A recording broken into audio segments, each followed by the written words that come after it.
a concrete sarcophagus buried 7 meters deep in the gut of Berlin. An impenetrable fortress designed to protect Adolf Hitler from his enemies. It's called the Führerbunker. Here, Hitler's most loyal collaborators lived alongside him during his final hours. Everyone knew the end was coming, but no one could really admit to it. Destroyed by the Nazis, looted by the Russians, every trace of the notorious Führerbunker disappeared for more than 70 years. Now, never-before-seen Nazi archives pulled from the shelter have surfaced. Retrieved by an unauthorized French expedition to the Forbidden Bunker in 1945.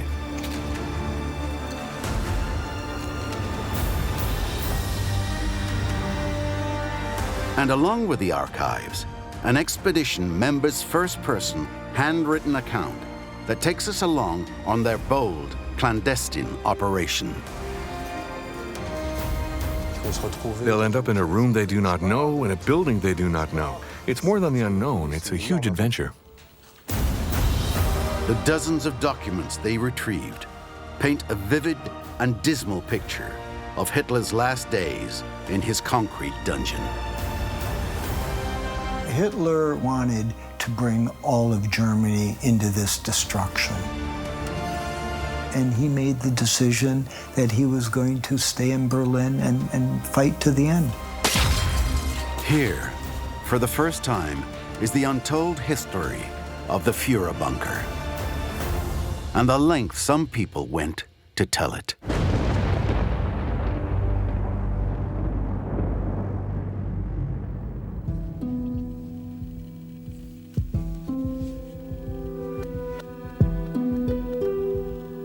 November 2016. A stash of hidden documents is discovered in a closet. They are among the personal effects of Captain Michel Leroy, who died a few months earlier, discovered by members of his family. The papers are written in German and dated April 1945. Among them, drawings, telegrams, letters, military orders. Surprisingly, some bear the signatures of Martin Bormann, number 2 of the Nazi Party at the end of the Second World War. Hermann Goering, Minister of Aviation of the Third Reich, and Adolf Hitler. The family turns the papers over to Xavier Iolfi, international expert on German records. His analysis leaves no room for doubt. These documents are originals and all come from the Führerbunker, a chamber buried more than 7 meters underground, the place where Adolf Hitler killed himself alongside Eva Braun.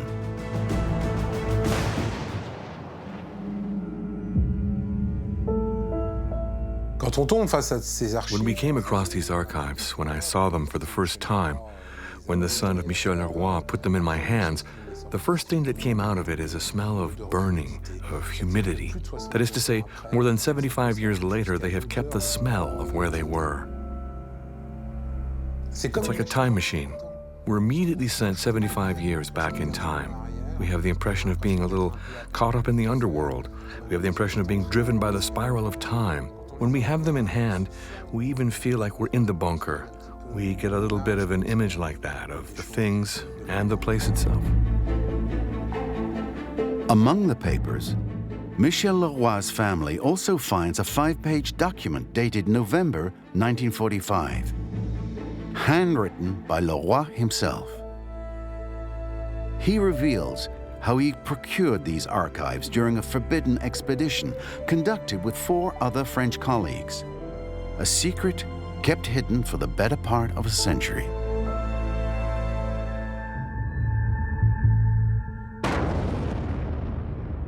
Berlin, November 1945. Captain Michel Leroy has just arrived in Germany. He lives at 96 Kurfürstendamm, one of the most famous avenues in the city. A French public transit agent, he was sent to Berlin to study the state of the region's railways and their possible use for transporting refugees in Europe. He discovers a completely destroyed city with tens of thousands of refugees trying to survive in the rubble.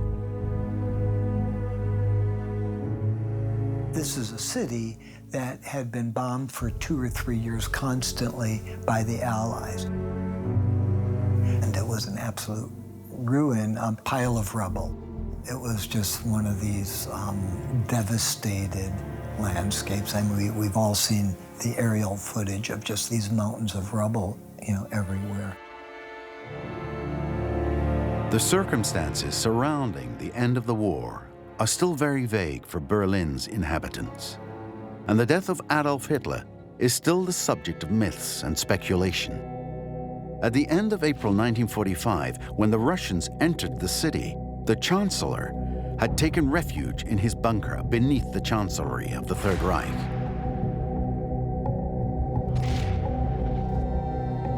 What happened next? At the time, no one knew for sure. Rumors of Hitler and his wife Eva Braun's suicide began to spread, but so did other theories. Michel Leroy writes in his manuscript that some are convinced the dictator is still alive.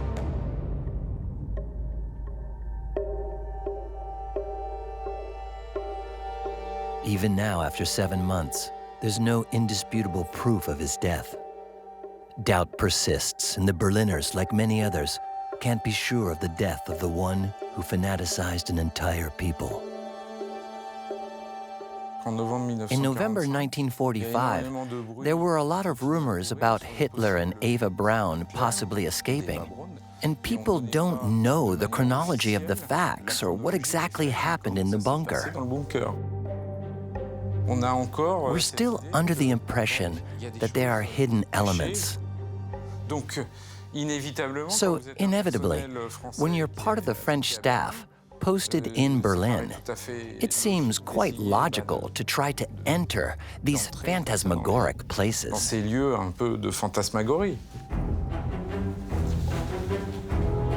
On Sunday, November 25, 1945, Captain Michel Leroy takes advantage of his day off to embark on an extraordinary expedition. Fascinated by the legends circulating about the Führerbunker, where Hitler presumably killed himself, he decides to go to the Chancellery district to try to discover clues about the last days of the Führer. At his side are his commander, Raymond Rose, and 2 French colleagues, Commander Jean-Jacques Mayon and Captain Jean Wiazemski, who, like him, work on refugee movements. Accompanying them is Claire Mauriac, member of the French Red Cross and daughter of the famous writer François Mauriac. Everyone on this team is a little fascinated, morbidly fascinated by the Führerbunker, which we know is somewhere in the city, but we don't know exactly where. We know what happened there without knowing any details. And we have this crazy desire to say to each other, we want to enter it, as you would enter an Egyptian pharaoh's tomb. The 5 French explorers embark on their mysterious journey. They do not know exactly where the entrance to the Führerbunker is or what they will find, or that their expedition will write a new page of history. At the time, Berlin, like the whole German territory, is divided into 4 zones: a British, an American, a Soviet, and a French. The apartment of the 5 French adventurers is in the English sector. The Führerbunker is somewhere in the Chancellery district, 7 kilometers away in the Soviet zone. The district was home to the most important places of the Third Reich. It contained the Ministry of Propaganda, the Ministry of Aviation, the building that housed the Gestapo, the SS, and the secret police. And in the center, the Chancellery of the Reich. The complex consisted of sumptuous gardens and several buildings. The former Chancellery, built in the 19th century, stood along the Wilhelmstrasse. The new Chancellery, built under Hitler's orders in 1938, had a 420-meter-long facade bordered by the Fürstenstrasse. When Captain Leroy and his team arrive on site, the place is deserted. They look for an opening along the facade of the Chancellery.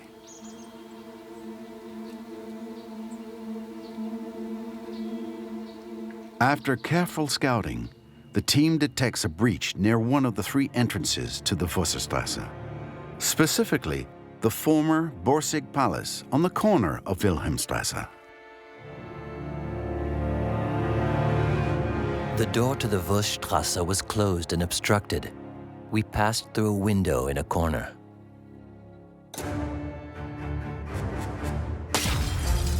The locked window doesn't stop them. They enter the Chancellery of the Third Reich.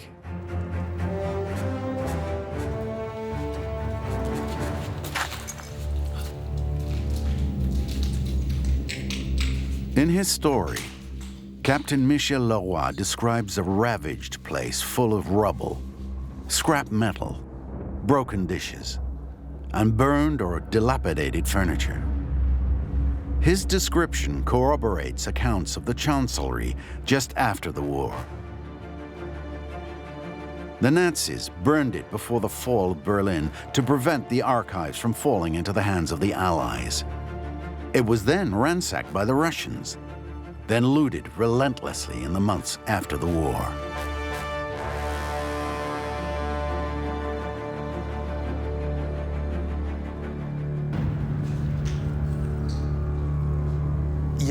There is a discovery side of the unknown that is absolutely incredible. They will end up in a room they do not know, in a building they do not know. They don't know if it's guarded or unguarded, who might catch them. It's more than the unknown. It's a huge adventure. They don't have a floor plan of the building, but they know one thing. To find the Führerbunker, they have to go down into the basement of the Chancellery. The Führerbunker obviously is down below, very deep. So you have to find stairs that go down deep into the ground. But they have no idea how far down or where to find the stairs.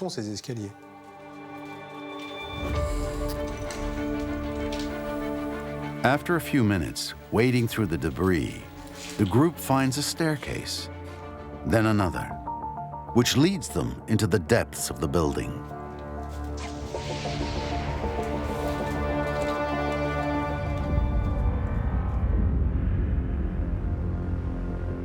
They find themselves in the basement just under the ballroom of the old Chancellery.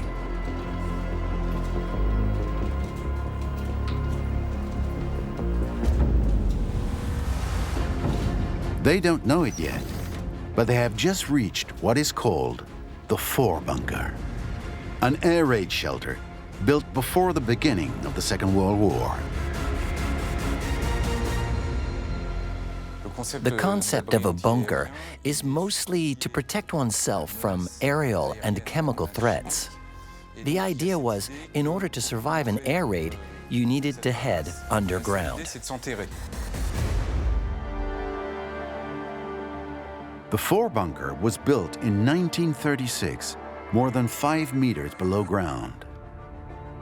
It covers 300 square meters and consists of 12 rooms of 10 square meters each, on either side of a corridor 12 meters long. It was designed to house Chancellery staff in case of an attack. Dormitories, toilets and bathrooms, a kitchen. Those who took refuge there could live in total self-sufficiency for several days.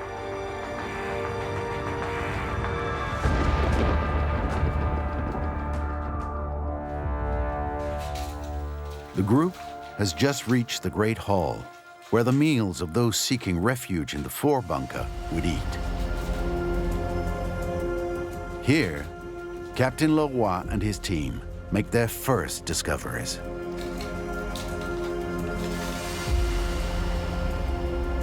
In the darkness, pierced only by the rays of our lamps, we advance slowly. In a neighboring room, cluttered with ripped, broken, burnt furniture, blackened by fire and smoke, I discover a picture still hanging, crooked, by its half-consumed strings. It seems very damaged by the fire. I take it.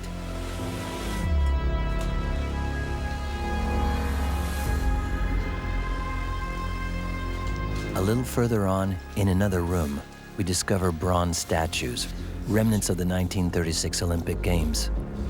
Commander Rose takes a small statue of a winning athlete. Two huge heads of about 60 centimeters each are placed on the ground, on their base. Hitler and Mussolini face each other. A tragic destiny. Retracing their steps, groping around, the visitors return to the dining room and plunge into the cramped rooms behind it, toward the end of the Führerbunker.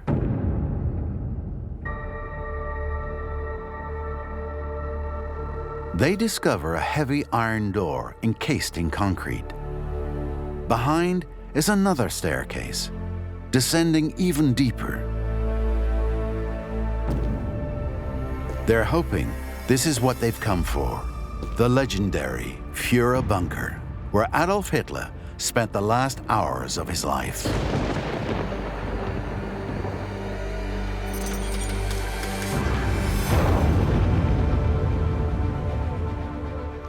The moment they think they've almost reached their goal is the moment when they find this staircase in the mezzanine. And it's totally obstructed. The door especially is heavily armored. They say to themselves that if this staircase has been obstructed, then it has to go somewhere, and somewhere where people do not want us to go.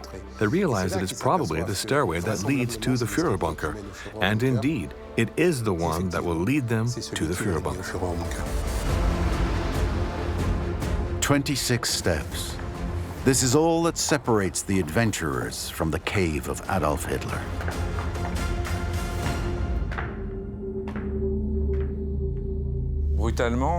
Suddenly, with this descent into the very gut of what the Soviets called the cave of the beast, it's as if they discovered a treasure.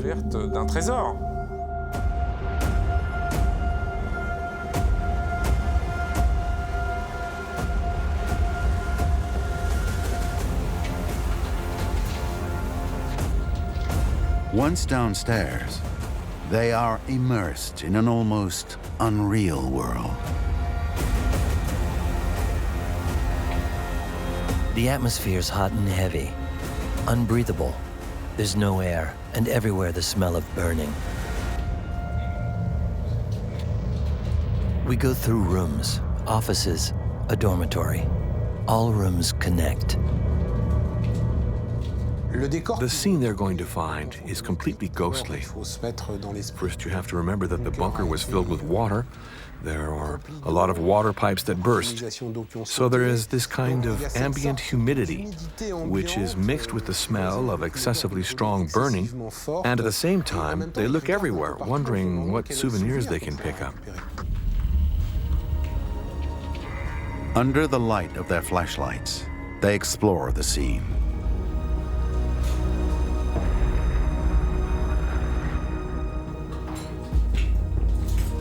The Führerbunker was designed with even greater care than the Führerbunker to protect Adolf Hitler and his closest entourage as much as possible.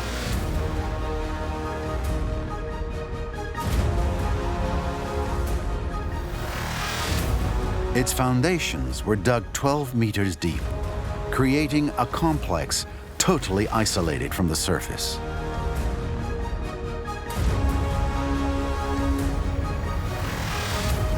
Under the water table, pumps kept water from seeping in. The shelter is a perfect square, slightly less than 20 meters each side, covered by 2 meters of earth. Its 4-meter-thick concrete exterior walls and its ceiling render the Führerbunker virtually indestructible.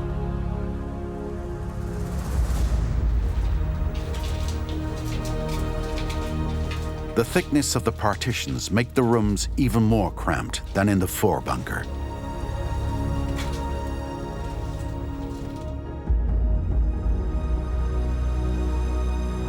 The shelter is organized around a large central corridor, divided into 3 parts, which serves 20 rooms.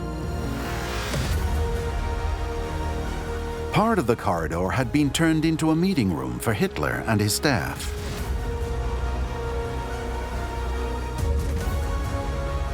There were some private rooms, a room for telecommunications,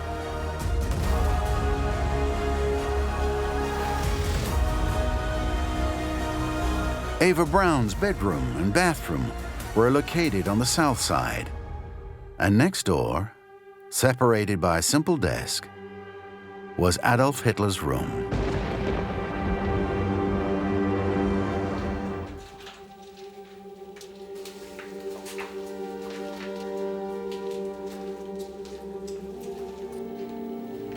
After a few minutes progressing through the shelter, the group makes even more unexpected discoveries.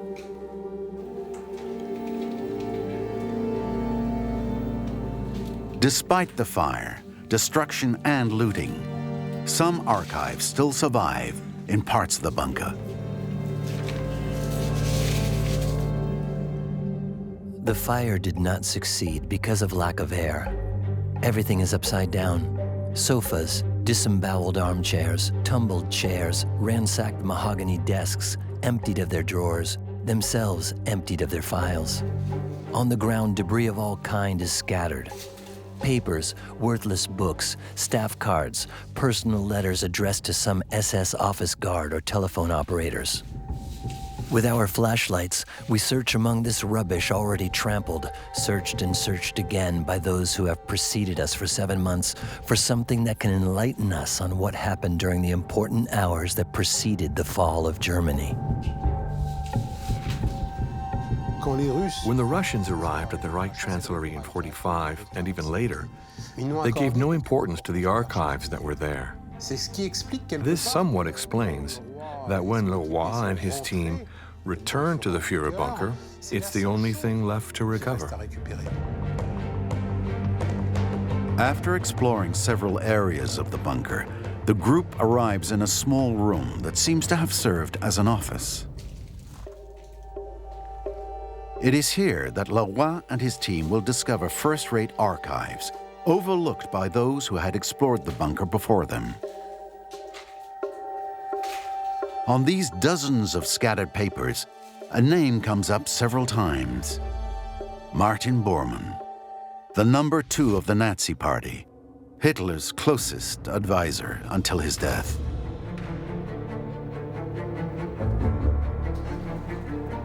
And suddenly, in the middle of the administrative documents and telegrams, a colorful sheet stands out.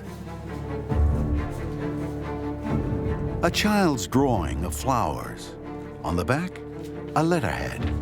And here again, the name, Martin Bormann.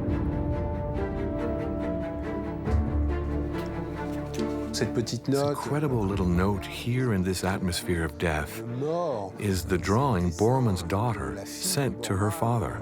So it's Bormann's office that they have entered.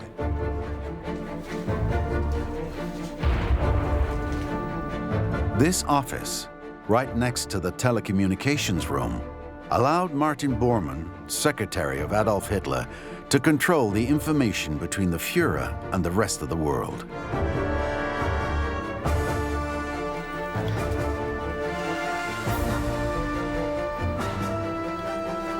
As they begin to collect the documents scattered on the ground, the 5 adventurers realize that they may have just found archives that will reveal a little more about those few days in April 1945, just before Adolf Hitler's suicide.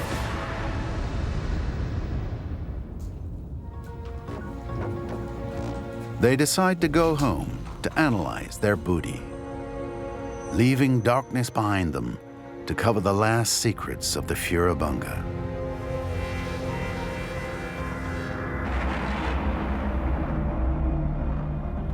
As soon as they return to their apartment, they begin to decipher the documents.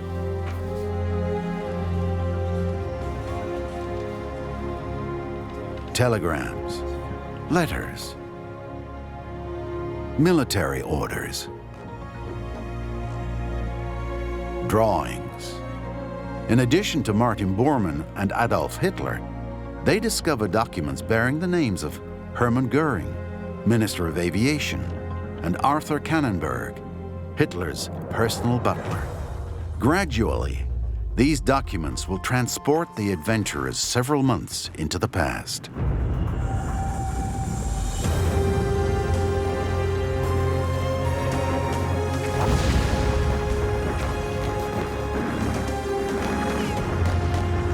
In January 1945, the Third Reich begins to fall. The last German offensive in the Ardennes ended in failure. The Germans are surrounded by Americans, English and French, arriving from the north, west and south, and by Russians arriving from the east. By January of 1945, the situation for the Third Reich is absolutely critical, if not borderline catastrophic. I mean, the whole atmosphere at that time was one of everyone knew the end was coming, that it was collapsing, but no one could really admit to it. Facing the debacle, Adolf Hitler returns to Berlin.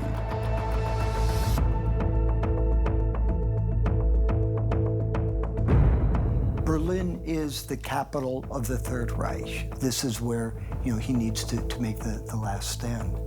That's where he had built the new Reich's Chancellery. That's where he was supposed to govern from.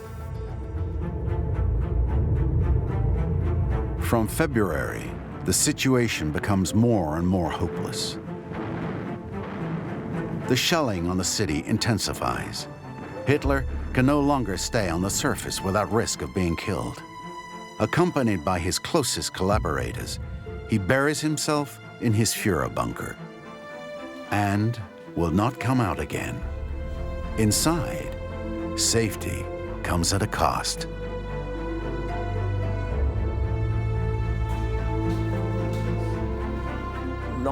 The confinement in the bunker inevitably creates a system similar to that of submarines, with a progressive loss of awareness, whether it's day or night, of all sense of time, and the atmosphere becomes unreal. People start to lose their bearings, and a parallel life emerges within this closed space.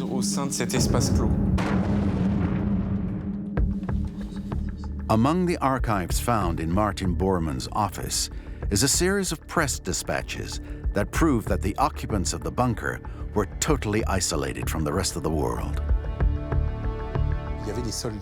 There were soldiers standing behind the radios and immediately recording the information that they could hear from around the world. They transmitted this to Hitler. These dispatches, they served to scrutinize the world.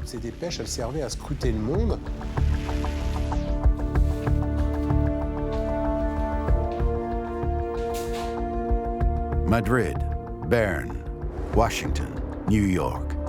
Inside the bunker, we hope to find among these dispatches some information that would provide a favorable outcome to the forces of the Reich. By the end of April 1945, the few people still accompanying Adolf Hitler already know that they have no chance of winning the war. Among the archives, Captain Michel Leroy identifies several telegrams signed by Martin Bormann. They are all marked Geheim, secret. Leroy arranges them chronologically. 4 were sent on April 23, 1945, between 3 and 4 p.m.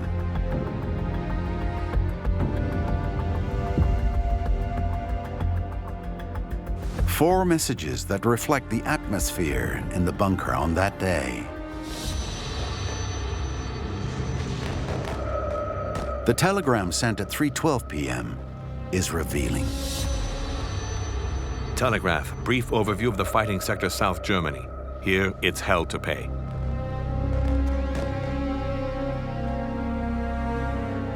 These words probably refer to recent events that took place inside the Führerbunker itself.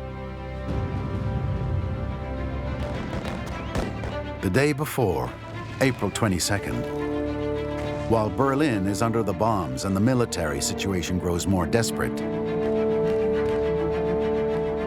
Adolf Hitler lashes out in a staff meeting. He went into a rage because he suddenly saw things clearly. He knew that the war probably could not be won. The rest of the message is even more ominous. Chief will stay no matter what. 180-degree change of direction. Atmosphere, lucid.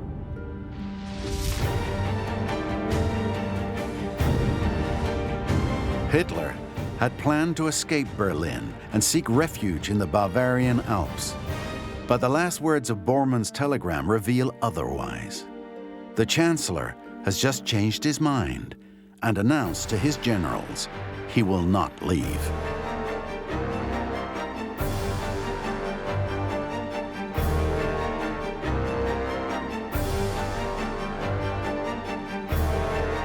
He told his staff to clear out, and he made the decision that he was going to stay in Berlin and fight to the end. He did not want to be captured and shown around as a circus animal kind of thing. He was going to kill himself, and he wanted his remains burned so there would be no trace of him.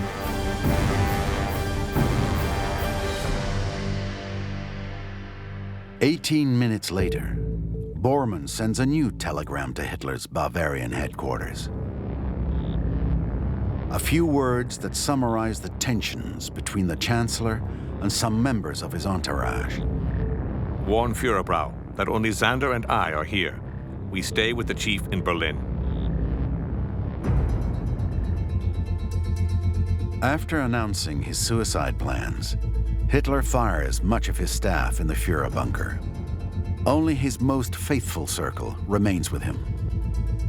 Joseph Goebbels, the Minister of Propaganda, had moved his family into the Führerbunker on the afternoon of April 22nd. Bormann, too, joins them. While other occupants leave the bunkers little by little, Hitler, in a last-ditch effort, is determined to squeeze some sense of victory from this war he started.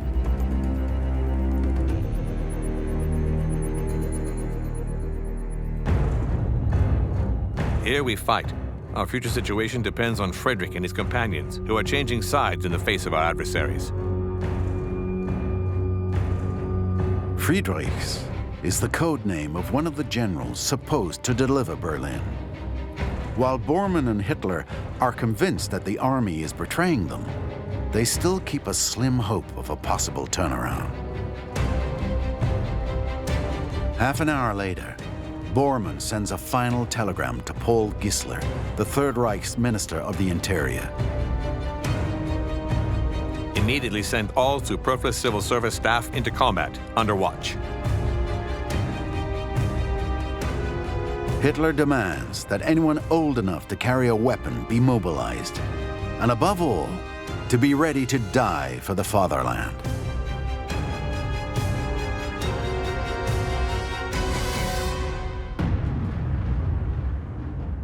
Hitler was an all-or-nothing person, and as the Third Reich moved militarily toward catastrophe, he wanted to bring all of Germany into this destruction. He wanted all the bridges, all the power plants, all the factories dynamited and destroyed. And for the soldiers themselves, it was a nightmare, because not only did you have the German armies up against, the Soviet forces that were coming in, you had also these SS units that were taking any deserters and executing them. So for, the soldiers even at the front, it was just a nightmare from all sides.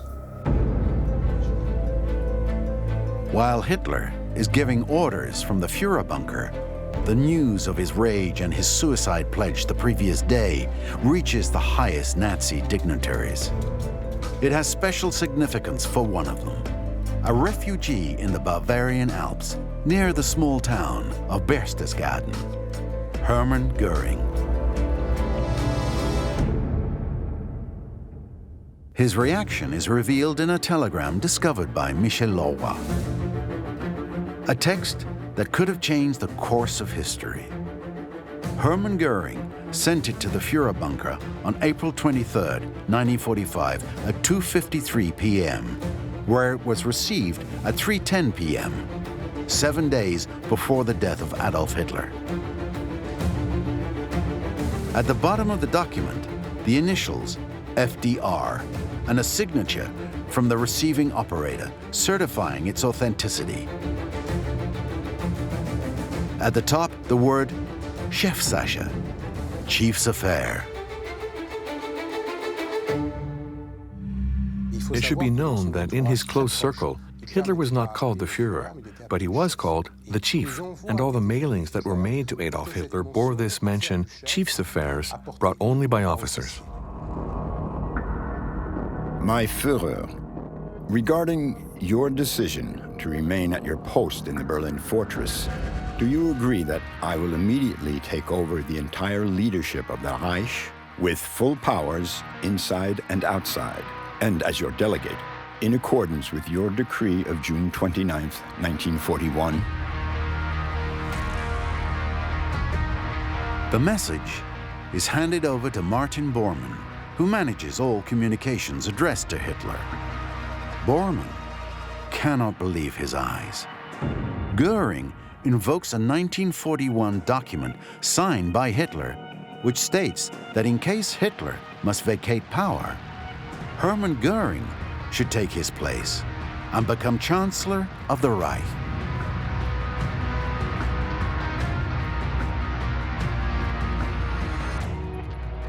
As it's clear that Hitler is remaining in Berlin, can't get out, and is increasingly isolated, Goering reflects on this and says, well, maybe it's time to invoke this 1941 assignment.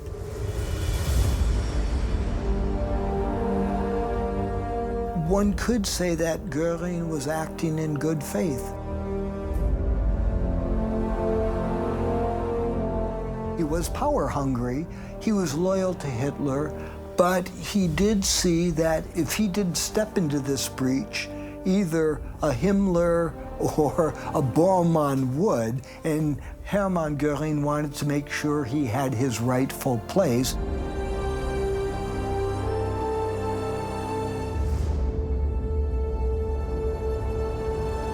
Goering spent a lot of time thinking about it before sending this telegram. He weighed every word, because he knew there were still possibilities for a boomerang to turn against him. So the wording he used was quite respectful, and even, I would say, quite cautious. But in his message, Goering goes even further. He dares to issue an ultimatum to the Chancellor. If no answer arrives by 10 o'clock in the evening, I shall consider that you have lost your freedom of action, that the conditions fixed by your decree are thus fulfilled, and I will do my best for the interest of our country and our people. You know the feelings I have for you in this hour, the worst of my life. Words fail to express them.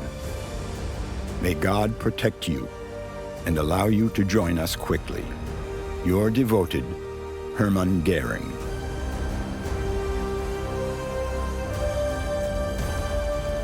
It is impossible to know how the war would have ended if Goering had become Chancellor of the Reich. But the telegram has an explosive impact in the bunker. Bormann sees this as a way of strengthening his own position and basically takes this to Hitler and sells this as treason. Hitler immediately orders Goering stripped of all of his duties and taken, into arrest.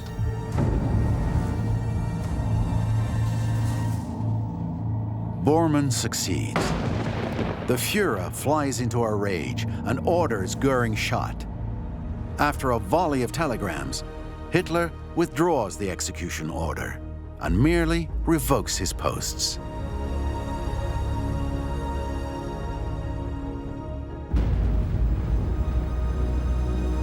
Bormann wants to go even further, as evidenced by several other documents found by Michel Leroy. The first, a draft written in Bormann's hand at the Reich Security Service in Berchtesgaden, dated the night of April 23rd. Reich's letter to Bredau and Frank, Obersalzberg. Immediately stop the men's entourage of Goring. Stop. In addition, put General Kohler under arrest. Bormann. By analyzing Bormann's documents written in the bunker, Captain Leroy discovers a man obsessed with his rival. Germany is on the verge of collapse, yet Bormann stays fixated on collecting new evidence against Goering. Reich's letter to Dr. Frank Klopfer, Obersalzberg. By order of the Führer, telegraph if you have found a draft of the radio address planned by Goring. If yes, send a copy here by plane. Have you found any other high treason documents? If so, send copies of these documents as soon as possible.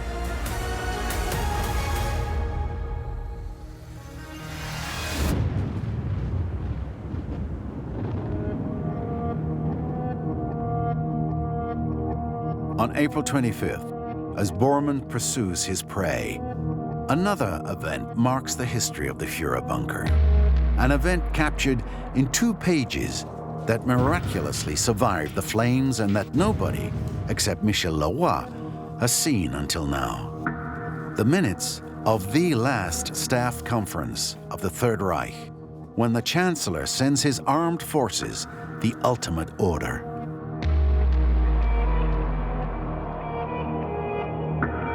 This document, signed by Adolf Hitler, bears the red stamp reserved for the chief's affairs. The first sentences are unambiguous. While he said he was ready to end his life 3 days earlier, Hitler has a last burst of pride.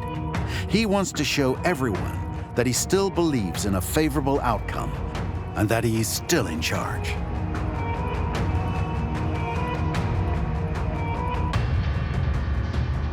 One, the Army General Command, the OKW, reports to me for operations orders. 2, action will take place according to my instructions, which I will send through the Chief of Staff of the Army, General Krebs, who is with me. 3, for now, the Directorate General for Operations under the command of Grand Admiral Donitz will not be engaged.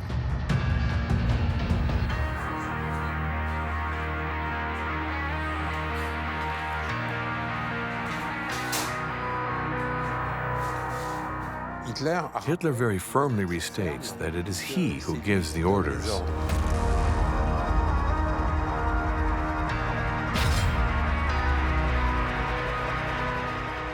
And he wants to show that he is the boss, and he intends to stay. Hitler sends his directives to the armed groups of the Reich scattered around Germany. A, in the South Sector with the help of the Staff, Southern and Central Army Group. B, in the North Sector, Defense Sector Norway, Defense Sector Denmark. 12th Army, Vistula Army Group with the 9th Army, Army of East Prussia, Courland Army Group. We can see that there was a burst of optimism and that he told himself, maybe we can still get something. That's why he's going to bring all his forces to Berlin, in order to break the Berlin lock and thereby show the Allies that he's still capable of winning a battle, even if he has not won the war, and get them to negotiate with him. That is, to make capitulation less abominable for the Germans. Hitler is someone who is deeply influenced by Providence. He considers that it was divine providence that brought him to save the German Reich, and he escaped 22 attacks, which is considerable. So this divine providence that seems to accompany him leads him to think that, indeed, he can still succeed in winning this last poker hand.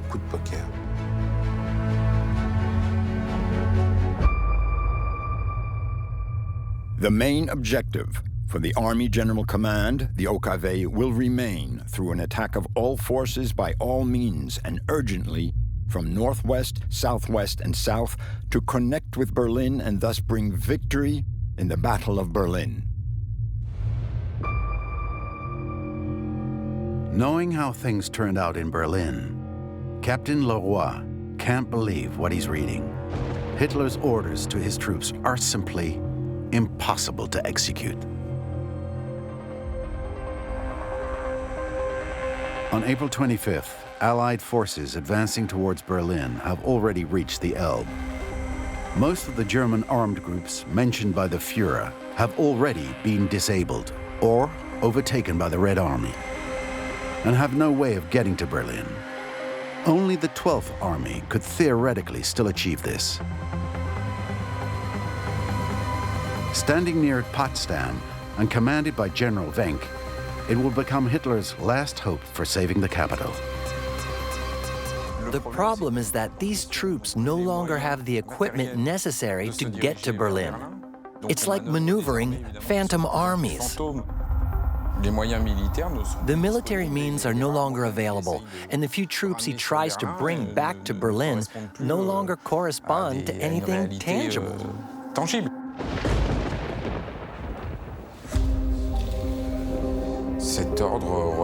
This order is a delusion that comes from being inside a bunker where you no longer have a sense of reality.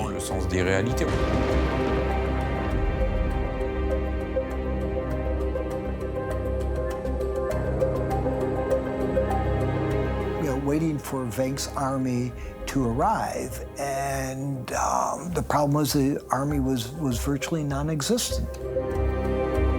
Isolated in the Führerbunker, with only a few faithful by his side, Hitler is totally disconnected from reality.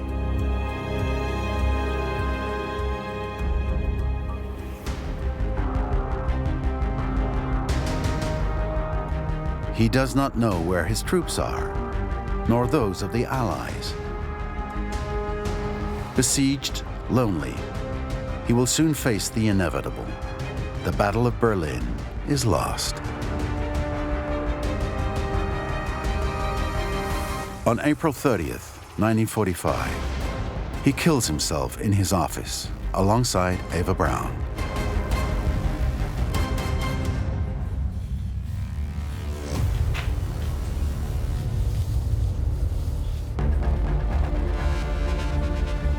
Rediscovered nearly 75 years after the end of the war, the documents found by Captain Michel Leroy during his expedition are the last unknown archives of the Führerbunker. From the final military order signed by Adolf Hitler to Hermann Goering's attempt to seize power, through the telegrams of Martin Bormann and his obsessive anger, these archives bear astonishing witness to the few days that sealed the fate of the Third Reich, which vanished almost without a trace.